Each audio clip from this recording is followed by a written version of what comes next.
नमस्कार दोस्तों, स्वागत है आपका अपने YouTube चैनल आधार क्लासेस में। दोस्तों, डेली की तरह सुबह के 6 बजे करंट अफेयर की क्लास स्टार्ट करते हैं। आज है 29 जनवरी 2024 और एक नई शुरुआत लेकर आते हैं। बहुत इंपॉर्टेंट क्वेश्चन लेके आए हैं आज आप लोगों के लिए। जितनी भी परीक्षाएं हो रही हैं, ठीक है, उनके लिए बहुत ज़्यादा इंपॉर्टेंट रोल अदा करेंगे।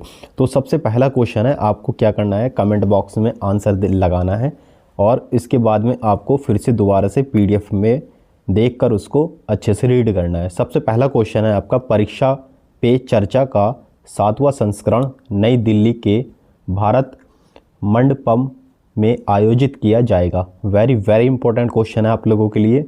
आंसर हो जाएगा इसका ऑप्शन नंबर सी, 29 जनवरी।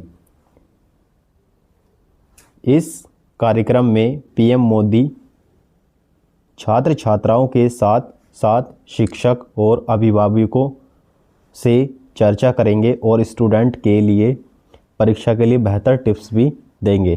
तो ये जो है 7वां संस्करण जो है परीक्षा पे चर्चा, यानी PM मोदी जो है इसका 29 जनवरी को आयोजन करने वाले हैं और परीक्षा के बारे में इम्पोर्टेंट टिप्स भी देंगे कि क्या क्या बच्चों को करना चाहिए। अगला क्वेश्चन है, हाल ही में डेटा प्रोटेक्शन डे मनाया जाएगा। वेरी वेरी इंपॉर्टेंट क्वेश्चन है ये तो, ठीक है, क्योंकि मैंने आपको बताया था कि दिवस से रिलेटिव और जितने भी आपके GI टैग्स होते हैं और खेल्स होते हैं, ये क्वेश्चंस आने की संभावना बहुत ज़्यादा होती है। तो सब इसका ऑप्शन नंबर हो जाएगा डी ऑप्शन हो जाएगा इसका, यानी 28 जनवरी।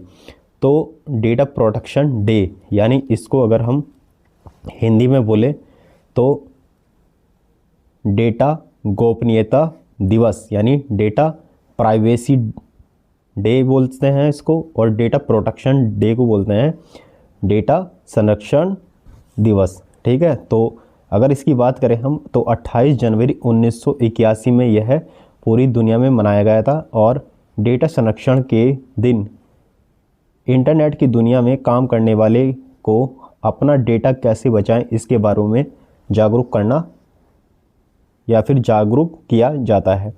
तो जो डे है इसमें बहुत ज़्यादा इम्पोर्टेंट आपको याद रखना है, यानी कुछ चीज़ें आपको इस तरीके से याद रखनी है। जैसे आपको पता है कि इंटरनेट में बहुत ज़्यादा मतलब अब जो चल रहा है बहुत ज़्यादा रोल अदा कर रहा है इंटरनेट। तो इसी तरीके से हमें अपनी सेफ्टी भी रखनी है। जैसे अगर मैं बात करूँ जैसे ईमेल पे, ठीक है, अगर कोई आपको कोई ईमेल आता है तो अगर आप उस ईमेल के बारे में अगर नहीं जानते तो उसको अनरीड नहीं करना, ठीक है। और जैसे ATM होता है तो ATM का पिन आपको किसी को भी शेयर नहीं करना, ठीक है। अननोन कॉल्स जो होती हैं आपको, ठीक है, वह ज़्यादा से ज़्यादा नहीं उठाना अननोन कॉल्स। तो कुछ ऐसी डेटा प्राइवेसी होती हैं जो आपको ध्यान में रखना होता है। तो उसी के लिए यह डेटा प्राइवेसी डे मनाया गया है 28 जनवरी 2024 को।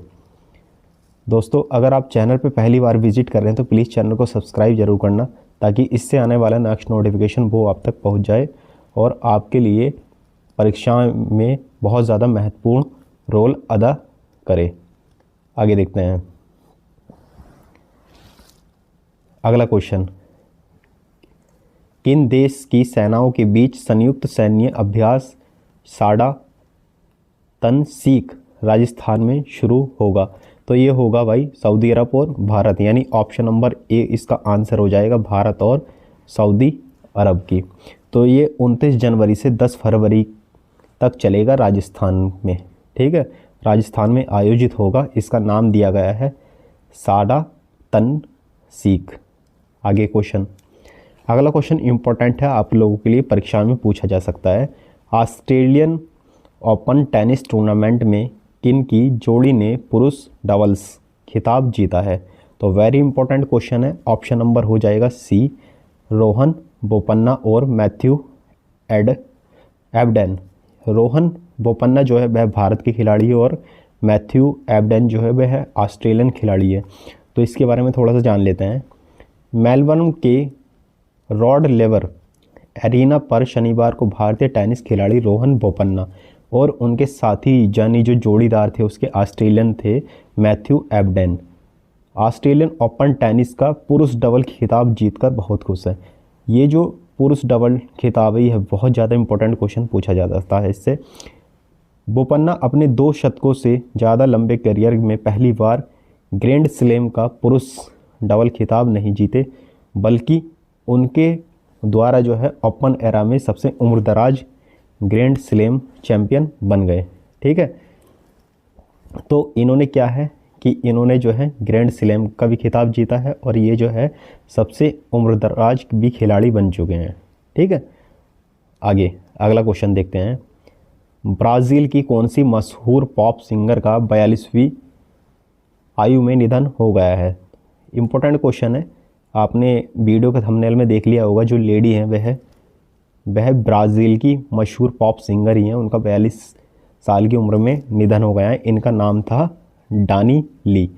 डानी ली जो थी वह मैं आपको बता दूँ ही है, इन्होंने एक ब्राज़ील की म्यूजिक सिंगर थी। ठीक है, पॉप सिंगर। इन्होंने 5 साल की उम्र में ही गाना शुरू कर दिया था और ये जो गाना था यू सो द एमाजोनिया यानी I am free the Amazon गाने से ही इनकी पॉपुलैरिटी मिली थी। और ये जो सिंगर थी इन्होंने लिपोसक्शन सर्जरी कराई थी, जिसके द्वारा इन्हें कुछ दिक्कत आने लगी थी और इनकी जान चली गई।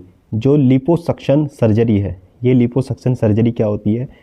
लिपोसक्शन सर्जरी को बोलते हैं जैसे अगर किसी भी मनुष्य या फिर अगर वो अपना वेट लॉस कराता है, यानी अपनी जैसे सपोज़ करो उसका 50 किलो है और 50 किलो से वह 40 किलो कराना है या फिर 35 किलो कराना है, यानी वेट लॉस कराना है, कम कराना है, तो उस सर्जरी को बोलते हैं लिपोसक्शन सर्जरी। यानी अपने शरीर पे से कुछ मांस हटा दिया जाता है। ठीक है, आगे देखते हैं। उड़ीसा के मुख्यमंत्री नवीन पटनायक ने संबलपुर में कौन सी परियोजना का उद्घाटन किया है? तो कौन सी योजना का उद्घाटन किया है? उसका नाम है सामेली परियोजना। ठीक है, सामेली परियोजना। तो इस परियोजना में माँ समलेश्वरी मंदिर के आसपास विकास शामिल है। इसके अंतर्गत हेरिटेज कॉरिडोर का निर्माण, तीर्थ यात्राओं के लिए सुविधाएं, मंदिर तक जाने के लिए व्यवस्थाएं और महानदी तट का विकास शामिल है। आगे देखते हैं अगला क्वेश्चन। दिल्ली विकास प्राधिकरण यानी DDA, जो दिल्ली अथॉरिटी वाले हैं उसकी बात चल रही है। इसका जो अभियान है वह कब शुरुआत की? तो ये जो है दिल्ली ग्रामोदय अभियान की बात चल रही है। ठीक है, इसके बारे में जान लेते हैं। इस अभियान में दिल्ली के सभी शहरीकृत गांव को अपग्रेड किया जाएगा। यहां पर रहने वाले लोगों को मुख्य शहर की तरह बेहतर सुविधाएं दी जाएंगी। बता दें आपको कि दिल्ली की जो करीब है 175 शहरीकृत गांव हैं। ठीक है, दिल्ली के शहरीकृत गांव को मॉडल बनाने के यहाँ पे प्लान बनाया है इन्होंने। और गांव में 800 करोड़ से बुनियादी ढांचे का सुधार किया जाएगा। दिल्ली के उपराज्यपाल BK सक्सेना, ठीक है, उनका नाम है BK सक्सेना, ने शनिवार को दिल्ली यानी DDA की वित्त पोषित दिल्ली ग्रामोदय अभियान को उत्तर पश्चिमी दिल्ली के ज्योति गांव में लॉन्च किया है। ठीक है, तो ये अगर क्वेश्चन पूछे कि ग्रामोदय अभियान योजना जो है वह आपका DDA के थ्रू दिल्ली में। ठीक है, और किसने किया है भाई? ये मैंने आपको बता दिया है, BK सक्सेना। अगला क्वेश्चन है, उत्तर प्रदेश के किस शहर में कंप्रेस्ड बायोगैस के नए प्लांट का उद्घाटन किया गया है? तो आंसर हो जाएगा इसका ऑप्शन नंबर D, बदायूं। जान लेते हैं इसके बारे में। उत्तर प्रदेश के मुख्यमंत्री योगी आदित्यनाथ और केंद्रीय पेट्रोलियम और प्राकृतिक गैस मंत्री हरदीप सिंह पुरी, ये क्वेश्चन आपका पूछा जा सकता है एग्जाम में, ने लखनऊ में संयुक्त प्रेस कॉन्फ्रेंस की। ठीक है, और मुख्य योगी ने क्या बोला है कि आज जनपद बदायूं में कंप्रेस्ड बायोगैस के नए प्लांट का उद्घाटन होने जा रहा है और राज्य के 8 अन्य जनपदों में भी कंप्रेस्ड बायोगैस के नए संयंत्र का शिलान्यास भी किया जाएगा। यानी 8 राज्यों में और संयंत्र किया जाएगा बायोगैस का, कंप्रेस्ड बायोगैस का। अगला क्वेश्चन है आपका, हाल ही में कौन सी भारतीय स्टार्टअप कंपनी AI यूनिफॉर्म का दर्जा किसको मिला है? तो इम्पोर्टेंट क्वेश्चन है, उसका नाम है कृत्रिम। ठीक है, क्या नाम है? कृत्रिम। आपको पता होगा कि जो ओला कंपनी है उसके फाउंडर यानी चेयरमैन यानी CEO कौन है? भाविश अग्रवाल। कौन है भाई? भाविश अग्रवाल। तो इनकी कंपनी है कृत्रिम। ठीक है, तो यह कंपनी जो है देश की पहली AI यूनिफॉर्म का खिताब हासिल करने वाली पहली कंपनी बन गई है। इंपॉर्टेंट क्वेश्चन है ये। अगला क्वेश्चन है, राष्ट्रीय नाट्य विद्यालय NSD का 21 दिवसीय किस महोत्सव का आयोजन मुंबई में किया जाएगा? तो मुंबई में जो आयोजन किया जाएगा वह होगा भाई भारत रंग महोत्सव। ठीक है, इंपॉर्टेंट क्वेश्चन है आपका, जान लेते हैं इसके बारे में।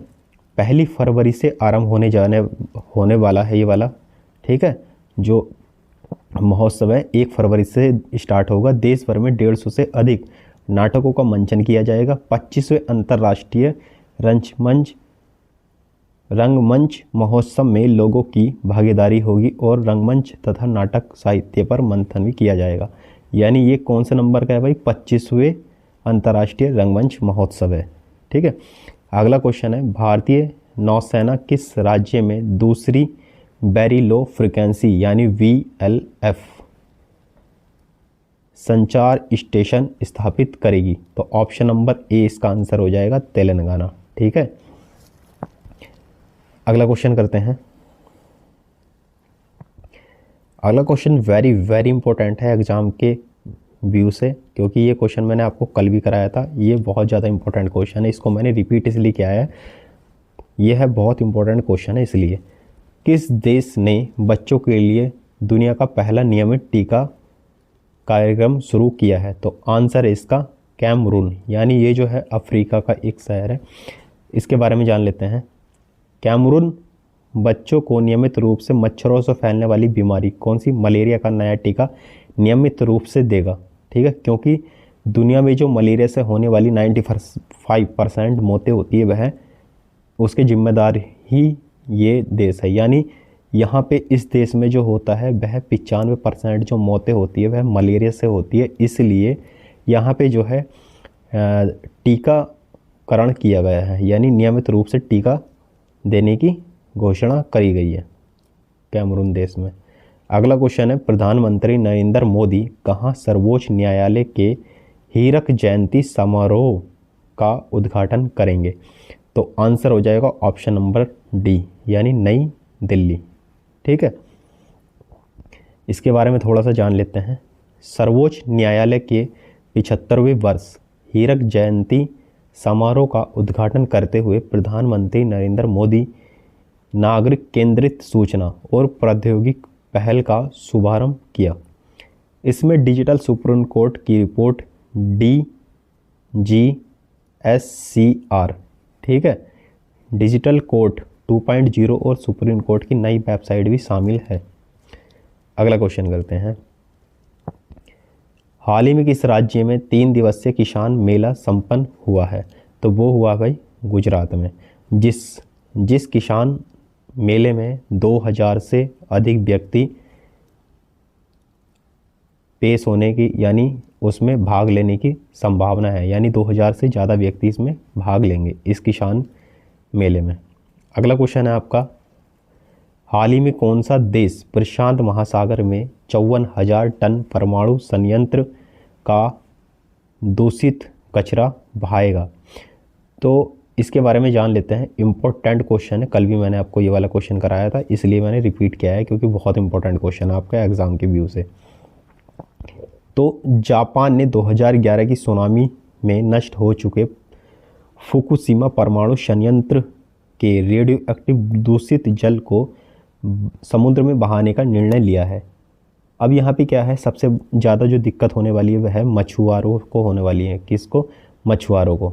अब क्या है कि जो अमेरिका है, ठीक है, उसने तो इसका सपोर्ट किया है, लेकिन कुछ देश ऐसे भी हैं जैसे चाइना है, ठीक है, चाइना ने इसका खुल के विरोध किया है कि यह जो है जो प्रशांत महासागर में डलने वाला यह है प्रदूषित जल है, यानी दूषित जल है, उससे बहुत ज़्यादा नुकसान होगा और भारत को भी इससे बहुत ज़्यादा नुकसान होगी, क्योंकि समुद्री तट के आसपास जितने भी इलाके हैं उनको बहुत ज़्यादा नुकसान होने वाला है। तो दोस्तों आज के लिए इतना ही, मिलते हैं नेक्स्ट वीडियो में। वीडियो पसंद आई तो प्लीज़ वीडियो को ज़्यादा से ज़्यादा लाइक करना और शेयर वीडियो को ज़रूर करना, ताकि इससे आने वाली नेक्स्ट वीडियो वो आपके भाई बहनों, आपके दोस्तों तक ज़रूर पहुंच जाए, जो वीडियो की देखकर, ठीक है, पसंद आएगी ठीक है, तो ज़्यादा से ज़्यादा शेयर करना। तब तक के लिए मिलते हैं नेक्स्ट वीडियो में। धन्यवाद दोस्तों।